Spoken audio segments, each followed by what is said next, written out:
Hi everybody, I'm Vanessa Croning from the Spinner Stash, and I'm really sorry. Last night during my spotlight for tools, I got cut short because of a technical difficulty, and it was right at the point where I was about to do demonstrations on how to use the drop spindle for beginners.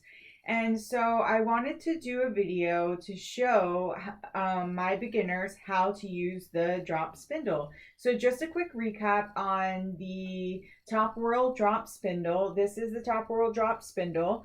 This is the shaft. This is the hook, and this is the whirl. The first thing that a beginner would need, just to make it super easy, is going to be something called a leader thread.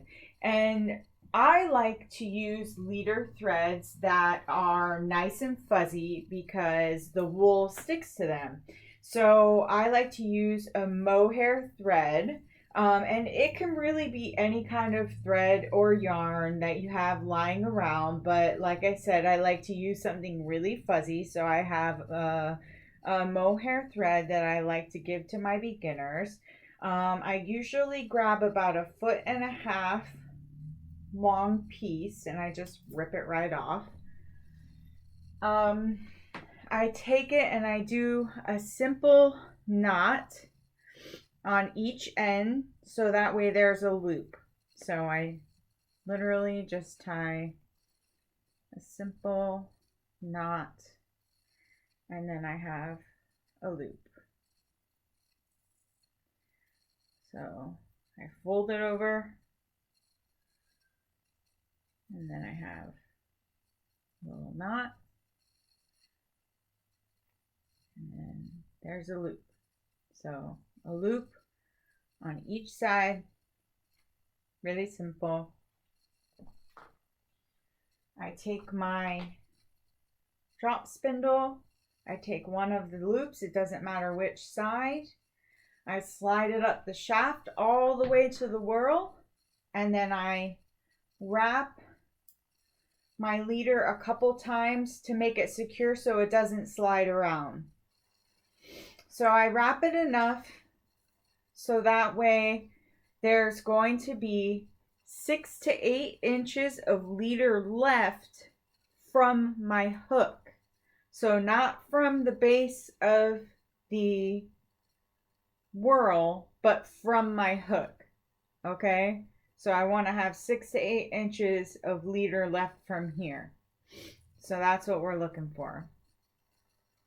So once we have that set up, I'm going to shift over and we're going to talk about the fiber really quick. So what I'm going to use to demonstrate, I just have roving, and this is just some of my bumblebee roving that I have braided up.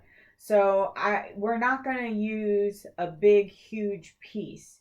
What we're going to do is we're going to tear off just a nice little workable piece, and we're going to set the other stuff down.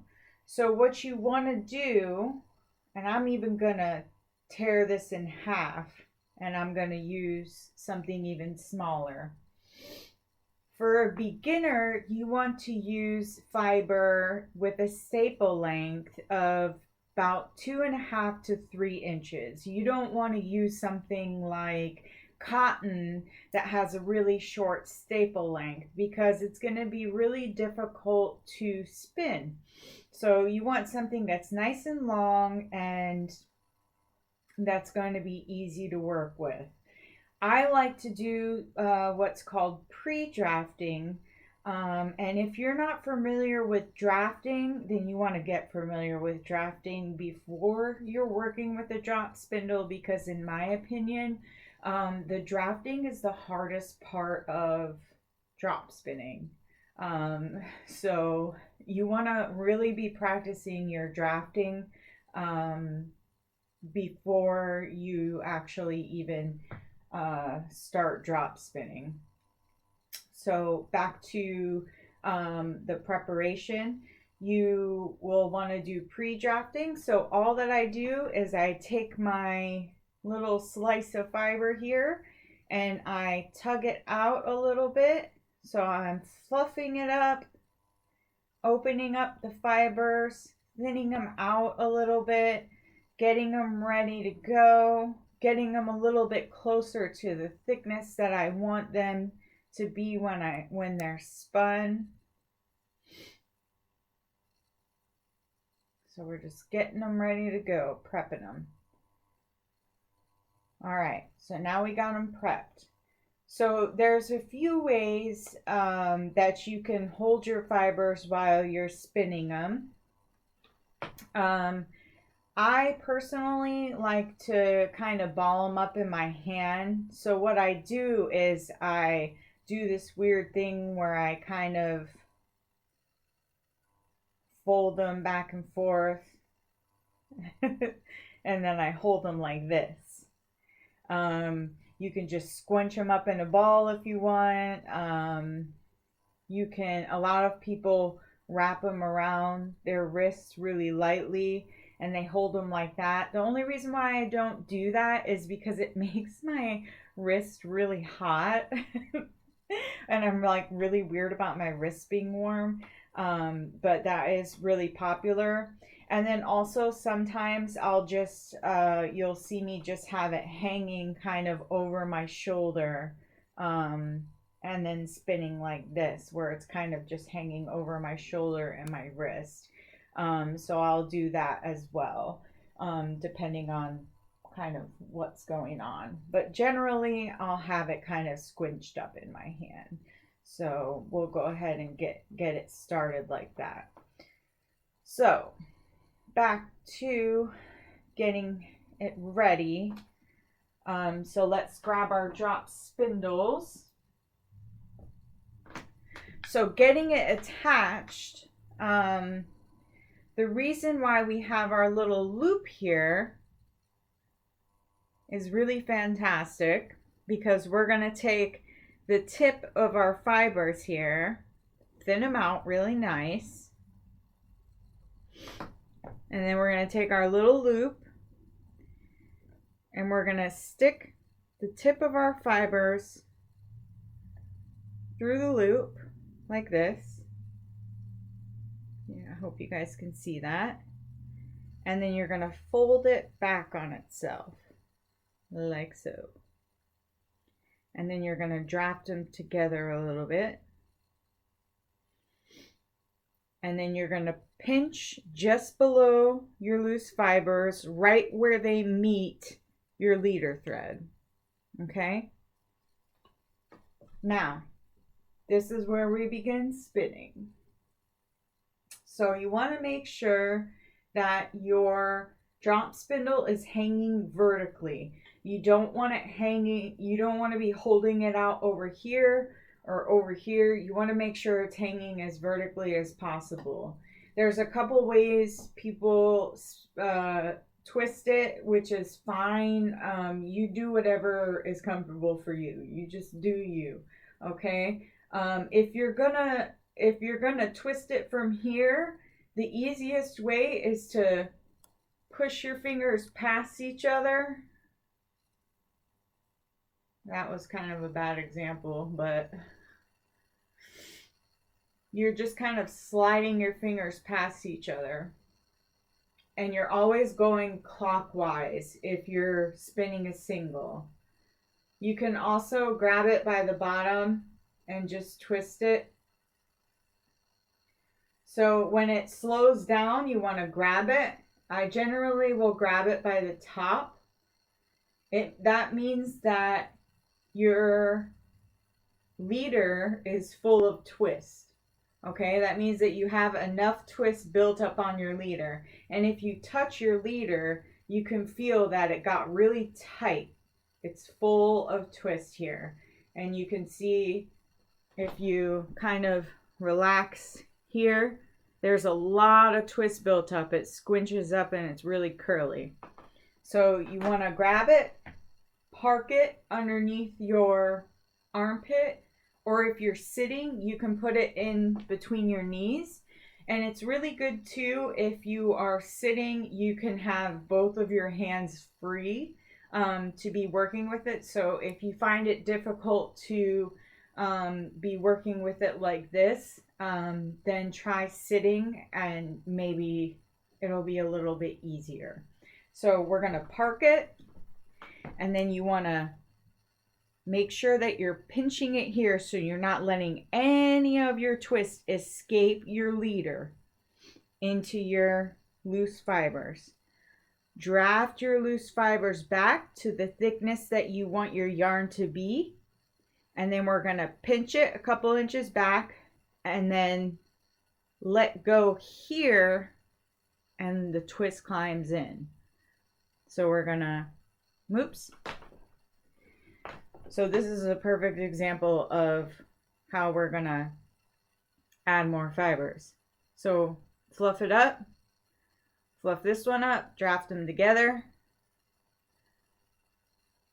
let the twist in, and now we're magically connected. Draft them back together.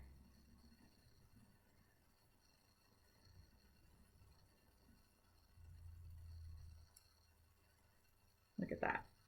It's like so magical. Okay. So let's add some more twist.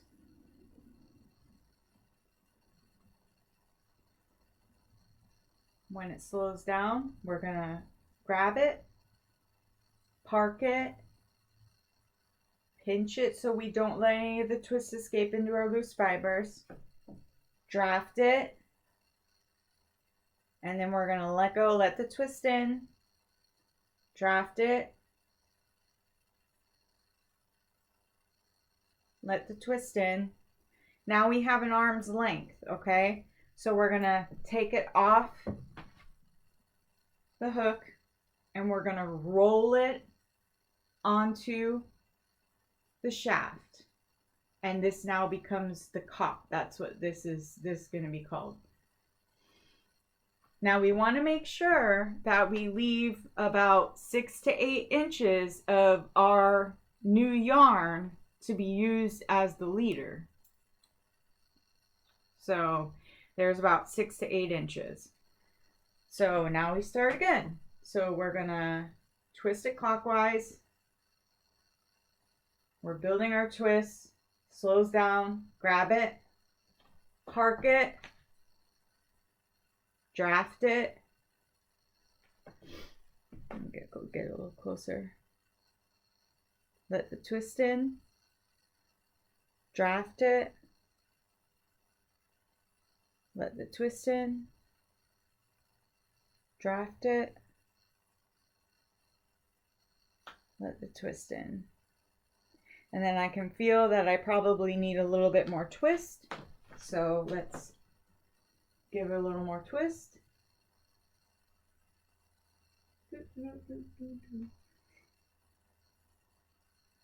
Slowing down. Grab it, park it, draft it, let the twist in, draft it, let the twist in. And then now I have an arm's length, so I'm gonna take it off and we'll twist it onto the shaft, adding to our cup. And you're always twisting the shaft. You're never twisting your arm around the shaft. You're twisting it, you're winding the shaft to get your yarn onto it. Right? So once you get proficient at drafting and you get faster at drafting, then you can keep up with your twist. So then you can just give it a good twist and you can draft as it's twisting. And you guys can't see, but this is going all the way down to the floor now.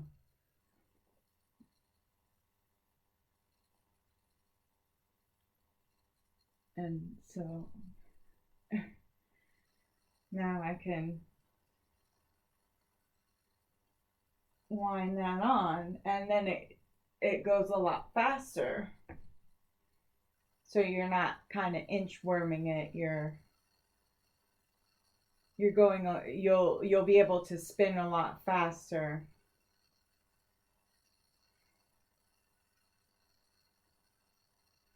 And let me just show you one more time quickly, if it separates.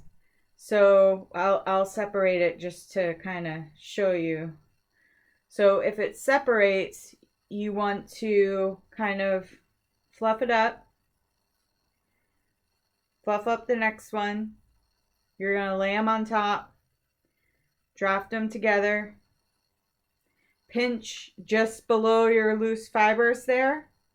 Build up your twist just as you would. Park it, and then just let the twist go into both of them at the same time. So you're drafting them together and letting the twist go into both of them at the same time. And look how we're connected already. It's like witchcraft. It's like wool glue. All right.